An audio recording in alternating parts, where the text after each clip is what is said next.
what's happening, guys? Good morning.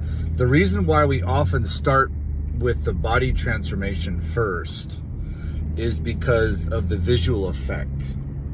You can get results relatively quickly with a good nutritional plan and a good training regimen. If you're able to do this with consistency and intensity, and you see that you can change something that's innate to you, that's completely a part of your whole entire being, which your body is one component of the body, mind, intelligence, and soul system. In the Vedas, it uses the word Atma, which means self, but that can be referred to the body, the mind, and also the true self, the spiritual being within. And so if you're able to change your physical self, and you can see that in the mirror, this starts to build a sense of confidence that you have some control over your environment. And the functionality, the practicality of having a healthier body then serves you in everything that you do. Your peers, your friends, your family, people will notice that you're making a change, which will further support your progress. So this is why I like to start with the physical and with the physical fitness and the nutrition first to change the body. Now the mind is simultaneously changing because you're developing discipline, and so the mind is going to be reflective of the progress that you make, and the progress that you make is also going to be interconnected into the state of your mind. So these are going to be working together in your progress. So you can't see the mind, and other people can't see the mind. So because the progress with your nutritional habits, your discipline, and your body are going to be reflections of the mind, this is going to be how you can tell that your mind is changing. Now you can start to implement other systems as well that help with this discipline and help change the mind. So taming the mind or controlling the mind, turning your mind from your worst enemy, which does not serve you, actually hurts you in the long run, is the system of austerity, which is the self-control, the sense control, and the self-discipline. This is going to be the route that we're going to take step by step. So the intermittent fasting is controlling the tongue. In the Vedas, the tongue is in line with the stomach, and the stomach is in line with the sex organs. And so once these three are under control, then the mind becomes significantly more under control and becomes your friend versus your enemy. So this is the process. So when you don't eat the hyperpalatable foods, you're not just chasing after sense pleasures with the tongue, and then you're not overfilling your stomach by eating too much in one sitting. You're leaving your stomach a little bit empty, and you're a little bit hungry, and you're not eating too often, then the mind and the senses start to become disciplined. So this is our beginning process. We're going to be using the food to do this. We're going to be using the restriction and the restraint to be able to accomplish these goals. So that's the first step. Now, when you get into the exercise also, the mind and the body will be going through pain. When you break through pain thresholds, when you're doing something that's for a particular purpose, that's not particularly pleasurable, then this starts to tame and control the mind and the senses as well. So these are the first two steps that we're going to use. Now, another very powerful one, which is outlined in the Vedas as well, is sleep. it's very pleasurable for many people to sleep in on the weekend, or if they get a chance to sleep in or sleep longer, they do that. You'll see the majority of the people that aren't successful in their pursuits of having a better body, to having a controlled mind, to having a strong financial system, strong financial status, you'll notice that their sleeping habits are not good. They're not consistent, and they're not disciplined, and they're not restrictive.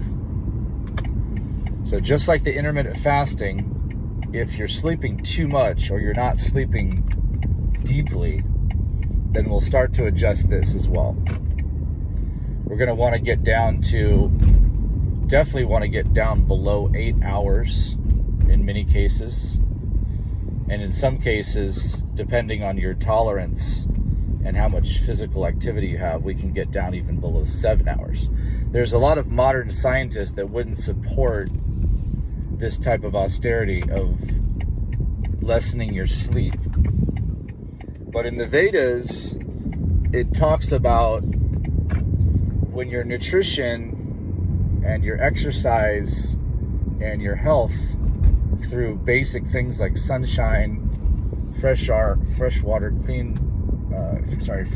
clean water, organic foods, lessening the toxins, lessening the stress, you can actually get a very deep sleep in sometimes 5 or 4 hours or less. And there's been many examples of people who have been able to dial in their lifestyle so well that they can actually function really well on small amounts of sleep. Now, this is an austere state where most people, if you're waking up, say you're going to bed at 10 p.m. and you're waking up at 4 a.m. Most people, when the 4 a.m. alarm goes off, or when you just wake up initially at 4 a.m., it's not something that you don't want to just get up.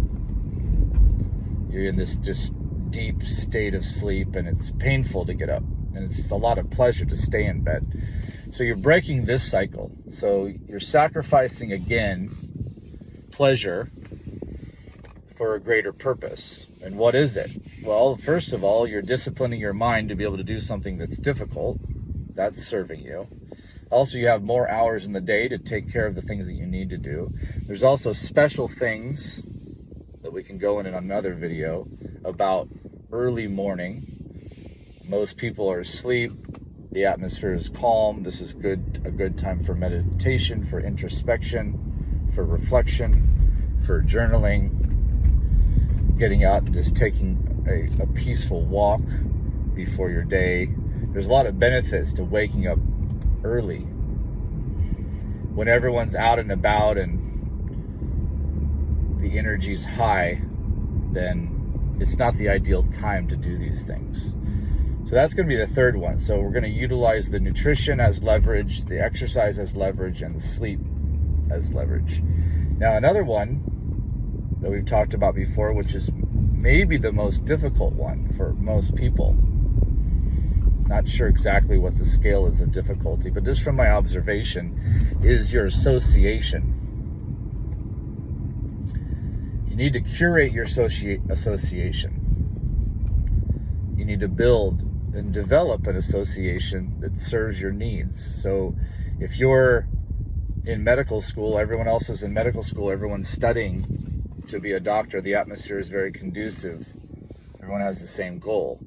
So if you have a particular financial goal or physical fitness goal, nutritional goals, whatever kind of goals it may be, you need to start associating with the people that have similar goals or already have achieved the levels or beyond the levels that you want. So you can do that through reading. You can do that through podcasts, audiobooks, and you can do that through in-person association. So you're going to want to seek these out. And remember, everything you do is going to be starting with your desire. The desire is planting the seed. Your initial desire is that you want to change, you want to do a particular thing, that plants the seed. Now you've got to water and fertilize and give the seed some sun. It has to have the proper environment. So we're building these desires by thinking about these, right? Thinking about what you want is helping water the plant. Contemplating the particular object that you're wanting to achieve through visualization. You can have a picture of a particular body you want. You can have pictures of a particular lifestyle that you want: houses, cars, travel, family time, whatever it might be. It could be anything. You just get some pictures and visualize that, and continually throughout the day use the visualization and be thinking about it. Now we're going to be implementing all kinds of systems. You're going to be wanted to be thinking about all these different systems. Whatever is going to be on your mind, what dominates your mind, is how everything's going to be manifested. This is the manifestation aspect of it. So it attracts the things to you the more you're engaged in working and thinking towards these goals. You'll naturally start to associate with people that are in better shape when you're in the gym. You'll start to make friendships. You cultivate friendships with people that are like-minded. So you can look online, you can get together with groups of people. Maybe they're hiking, or they're surfing, or they're having masterminds for business or health or nutrition or whatever it might be. See, these are the steps that you take. Now, the old friends and the family members and things and different people that you have association with now, you have to look at them seriously and allocate time accordingly. If you're spending too much time with old friends and family members that have goals that are diametrically opposed to yours, which is the opposite, or they're just not in line, like you don't want to be drinking anymore and they really like to go out to the bars, then this can be a problem. So you're going to want to minimize too much association in those environments with those people that are deleterious to your goals. So there's only so much time and so much energy during the day. So once you build the new friendships through the different circles of association, then that's going to crowd out some of the old associations that are not serving your goals. Now, I'm not talking about cutting out everyone all the time. Just like the food and the exercise, it's a gradual shift. It's a gradual shift of your consciousness, because you don't want the mind to rebel. Like when you're trying to train a dog, if you train it too harshly, it could bite, it could run and not come back. It could just freak out too much. So that's why you gradually change your nutrition, changing the molecular structures of your body, doing the exercise gradually, changing your association gradually, changing your habits of how you think and what you think about, what you contemplate, what you meditate upon. It's just constantly shifting, just like the sun. When the sun rises, it's like the light is very mellow in the beginning. You can look right at the sun when it first rises, and then it gets more intense and more intense and more intense. So we're going to build a system that increases in intensity and difficulty, but you're going to build up your resilience and your tolerance and your ability to be able to handle these things as the intensity increases. And so it's basically always going to seem pretty much the same for you, because you're growing as the intensity is growing, and there's no limit to this. You can take this as far as you want. If you're really into fitness, you can get to the point where your association is elite athletes and professionals, or if it's with finances, they could be millionaires and even potentially billionaires. That's the way it goes. You advance into circles of association and circles of intensity as you grow. You're growing into another person, another version of yourself. The body and the mind are adapting, and they're growing, and they're changing, and you could be unrecognizable to people that haven't seen you for a long time. You're still going to have the same personality in a lot of ways. There's going to be certain kind of aspects of your personality that won't change, but your ability to be able to handle stress and your discipline and your associations and your habits and all this kind of stuff. Anyone could change these drastically, from extremely poor to just absolutely phenomenal. So these are the basic ones with the austerity and control of the senses. Now, when these senses are under control, then you have control of the senses, just like some well-trained dogs or well-trained horses, and you're riding them. They're for you to now use the way that you want. You can direct them on what you want to do, and they will serve you, and they will do a good job. Now, according to the level of discipline, the level of training that they've been under, is how well they'll serve you. So the senses and the mind can do unbelievable things.